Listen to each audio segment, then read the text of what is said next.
Je m'appelle Nadia, j'ai 50 ans et donc j'ai un cancer du poumon. Comment avez-vous découvert votre maladie?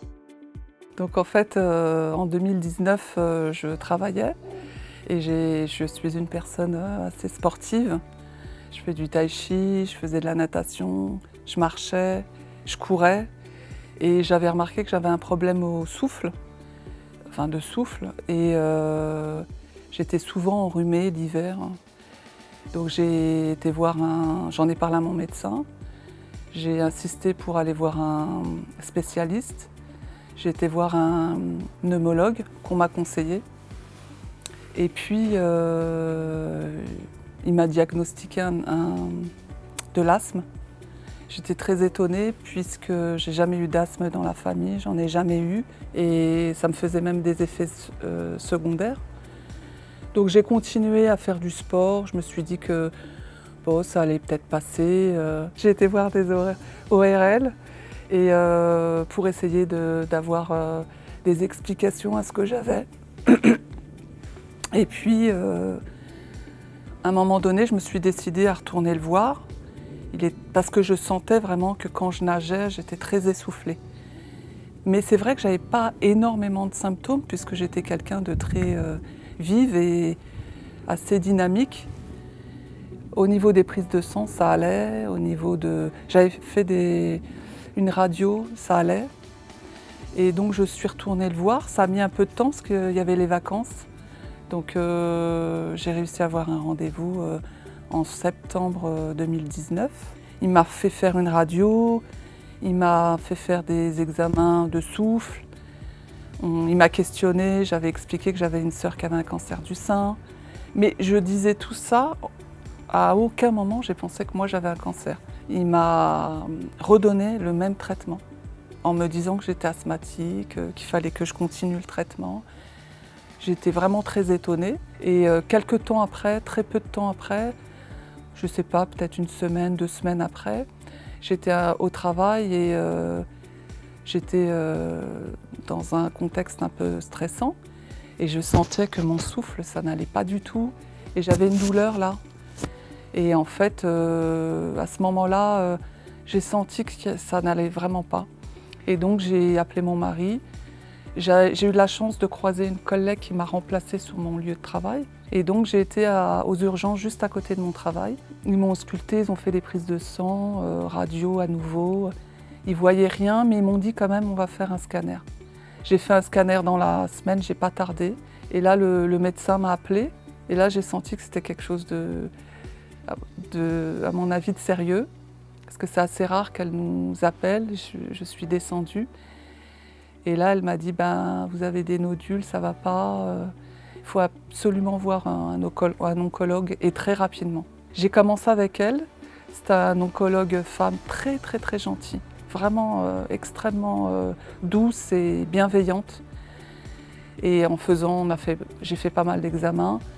Et c'est à ce moment-là qu'elle m'a dit que j'ai su que j'avais un cancer du poumon. Et malheureusement, vu qu'on a tardé à cause des diagnostics qu'on m'avait fait, j'ai perdu beaucoup de temps. Et donc déjà, j'étais à un stade 3. Puis quand j'ai su tout le parcours que j'allais avoir, la chimio, les rayons, éventuellement l'immunothérapie, d'un commun accord avec le médecin, m'a laissé le temps de réfléchir quand même. J'ai décidé de me faire suivre sur Paris, puisque je me suis dit, vu au stade où je suis, il faut que j'ai le maximum de chance. Et puis au niveau technique, ils étaient plus à la pointe au niveau... Déjà, j'ai vu qu'elle demandait conseil au professeur. Donc j'ai eu la chance d'être suivie par un professeur. Qu'est-ce qui vous a le plus aidé? Qu'est-ce qui vous a le moins aidé? Déjà, j'étais rassurée parce que j'étais dans un bon hôpital avec des gens compétents, un professeur compétent. Et ils m'ont expliqué donc tout ce que j'allais subir comme traitement. Tout le personnel soignant qui sont vraiment, on les sent très spécialisés, très humains la plupart du temps. Donc dès qu'il y avait de l'humain dans les actes qui étaient effectués, ça m'aidait. Ça m'aidait parce que J'étais pas qu'un malade, mais j'étais aussi une personne. Et donc, j'ai pas lâché. J'ai pas lâché tout ce qui était... plutôt que faire du tai chi, à un moment donné, j'avais moins de muscles, je faisais du qigong. Et il y a des personnes qui me proposaient, et je voyais l'effet que ça faisait, comment j'étais avant, pendant et après. Et je sentais que ça faisait du bien, donc je m'accrochais. Quand je pouvais, je marchais. J'avais des personnes bienveillantes autour de moi qui étaient juste là. Donc ce qui m'a beaucoup aidée, c'est tout ce que j'avais fait auparavant, que j'ai essayé d'adapter. Parce que je me rendais bien compte que je ne pouvais pas... Mon but, ce n'était pas de m'épuiser, mais c'était d'essayer de continuer à trouver des ressources pour me faire du bien. La spiritualité m'a beaucoup aidée, puisque quand j'ai fait le traitement de chimio en même temps que les rayons, ça m'a brûlé l'œsophage. Et là, c'était le moment le plus difficile, où tout ce que j'avais pu faire avant, la marche, le qigong, tout ce que je pouvais faire, la méditation, j'y arrivais plus. J'étais un summum de la douleur, où on a essayé de me donner des traitements beaucoup plus forts, mais ça faisait des effets secondaires. Donc j'avais mal à la tête, j'avais envie de vomir, enfin c'était terrible. Donc à ce moment-là, c'est vrai que j'ai beaucoup puisé en moi. Et je priais à ma manière, peu importe la religion, mais j'avais ce côté spirituel en moi et je continuais à prier, même si j'ai l'impression d'être seule à ce moment-là. Donc j'ai réussi à trouver des astuces par moi-même aussi. Par exemple, je faisais, quand ce moment a été très difficile où je ne pouvais plus manger, même boire, c'était douloureux. Je prenais mon temps, j'essayais de faire tout ce que je pouvais pour que ça soit le moins douloureux, en avalant tranquillement. Je mélangeais ça à la salive pour pouvoir être moins brûlée. Et puis, un truc que je faisais jamais, je faisais des puzzles pour essayer d'amener mon cerveau vers autre chose que la douleur. Et en attendant, j'essayais de manger quelques grains.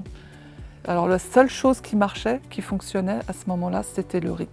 Le moment le plus difficile, en fait, dans toute cette épreuve-là, c'était que j'avais plus de solution. En fait, moi, je suis une personne où, dans mon travail, je cherche toujours des solutions.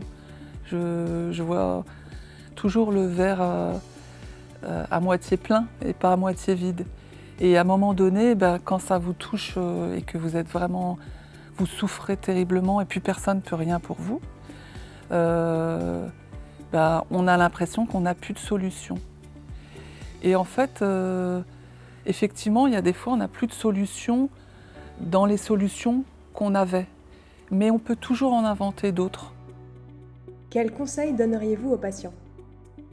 Donc moi, je conseille aux patients, aux personnes qui sont malades, d'un cancer ou autre, de ne pas avoir peur d'aller chercher en eux les ressources qu'ils peuvent avoir, d'en inventer. Parce que souvent on est diminué, on n'a plus confiance en nous, on se sent par rapport à la société ou par rapport à la famille, on se sent complètement diminué. Mais en fait, c'est dans ces moments-là où on peut creuser et aller chercher vraiment pour voir qui on est. Et il faut prendre ce temps. Je pense qu'il faut prendre ce temps-là. Il y a des personnes effectivement qui sont pressées de reprendre le travail pour faire comme si de rien n'était. Ils reprennent leur vie, leur rythme infernal. Parce que le rythme de la société est souvent très soutenu. Mais moi, je pense que ce moment-là, il faut faire une parenthèse et savoir ce qu'on veut vraiment et se faire du bien. Il faut prendre le temps de se faire du bien. Alors, il y a des gens qui ne peuvent pas s'arrêter et reprendre le travail rapidement. Mais je pense que c'est vraiment important à ce moment-là de trouver des petites parenthèses pour ressentir ce qui nous fait du bien. Ça peut être, je pense que le sport, ça peut faire énormément de bien.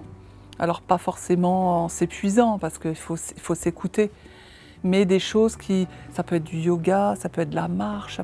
Moi, au début, il y a des fois, je marchais que 5 minutes. Aujourd'hui, j'arrive à marcher 3 heures. Mais en fait, le corps, c'est un entraînement.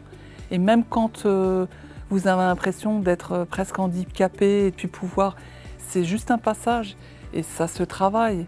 Le corps, il se remuscle.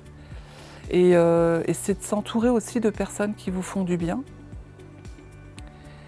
C'est aussi pouvoir dire les choses aux médecins. Quand vous sentez qu'ils ne sont pas disponibles, moi c'était difficile parce qu'on attendait presque 2 mois avant de se rencontrer quelquefois. Moi j'avais plein de questions, faut quand même s'imposer. Faut oser poser ces questions. Et puis après il y a des questions qu'on peut poser aux médecins qui sont vraiment compétents pour ça.